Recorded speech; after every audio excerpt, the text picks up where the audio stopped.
మొత్తం అంతా మా ముక్కు చీవుడు తప్ప ముక్కు చీవుడు చెప్పలేదు కాబట్టి అన్ని విషయాలు చెప్పేశారు. మిగతా ఇక్కడ ఇచ్చేసిన నా కుటుంబ సభ్యులంతా ఉన్నారు. నాకు ఒక కుటుంబం కాదు, నాది చాలా పెద్ద కుటుంబం. అది నాన్నగారు వారసత్వంగా ఇచ్చింది. అలాగే అంటే ఇటు నాతో రక్తం పంచుకు పుట్టిన నా సోదరిమణులు అయితేనేమి, లేకపోతే నా హిందూపురం నియోజకవర్గ ప్రజలైతేనేమి, నా తెలంగాణ ఆంధ్ర రాష్ట్ర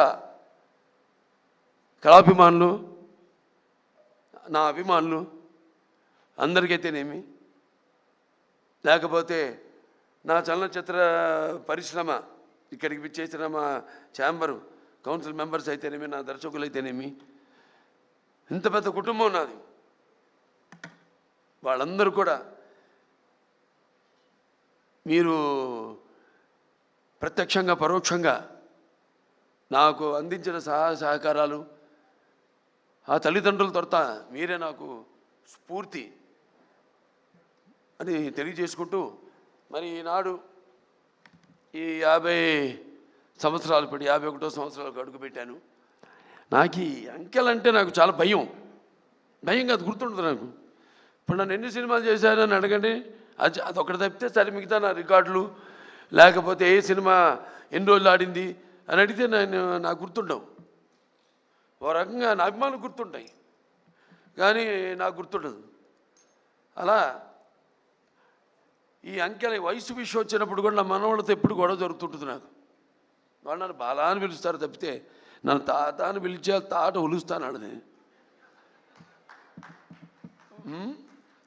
సో ఏం లేదు, ఒకటి ఏంటంటే అటు ఒక కళాకారుడిగా నాన్నగారు నాకు, నేను ఇందాక అన్నాను, కళ్ళు మూసుకుంటే ఇప్పుడు నేను అనబోయేది ఏంటంటే కళ్ళు మూసుకుంటే కనేది కళ, కళతో అభినయించేది కళ, నిద్రపోతున్నప్పుడు కనేది కళ, నిద్రపోతున్న సమాజాన్ని మేల్కొల్పేది కళ. ఒక అద్భుతమైన రైటర్ రాసింది ఈ డైలాగ్, నాన్నగారిని స్ఫూర్తిగా తీసుకుని. అదే దారిలో నేను వెళ్తుంటాను. అలాగే నాన్నగారు కూడా ఎన్నో ఈ ప్రకృతి విపత్కర పరిస్థితుల్లో ఆయన నటుడిగా ఉంటూనే, రాజకీయాలు రాకముందు ఇది నేషనల్ డిఫెన్స్ ఫండ్ అయితేనేమి, లేకపోతే మన రాయలసీమ క్షామ నివారణకైతేనేమి, ఉప్పెన్నెలకైతేనేమి, వీటిలన్నిటి కూడా ఆయన ప్రజల్లోకి వెళ్ళి ఒక ప్రాంత ప్రజల్ని, అన్ని ప్రాంతాల ప్రజల్ని ఏ ప్రాంతం ఏంటో దెబ్బతిందో అలా అందరినీ సంఘటితపరిచి, అందరూ ఒకళ్ళ వాళ్ళ రాష్ట్రాలు వేరైనా వాళ్ళ ఆంధ్ర రాష్ట్ర తెలంగాణలు నాన్నగారి సినిమాలో గుర్తొస్తుంది. ఏదైనా ఆయన ఒక ఆలోచన, దూరపు ఆలోచనతో పెట్టేవారు. ఏ ఉన్న ఒక సందేశం, ప్రాంతాలు వేరైనా మన అంతరంగాలు ఒకటేనన్నా, ధ్యాసలు వేరుగా ఉన్నా మన భాష తెలుగు భాష అన్నా అని. సో అలా ఇవాళ ఏదైనా అటు ఆంధ్ర రాష్ట్రమైనా సరే, ఇవాళ ఇక్కడ తెలంగాణ రాష్ట్రమైనా సరే, ఎప్పుడు ఎక్కడ ఎటువంటి విపత్కర పరిస్థితులు ఉన్నా వచ్చినా రాకూడదని కోరుకుంటాను. కానీ అతివృష్టి అనావృష్టి నడుస్తున్న కాలం ఇది.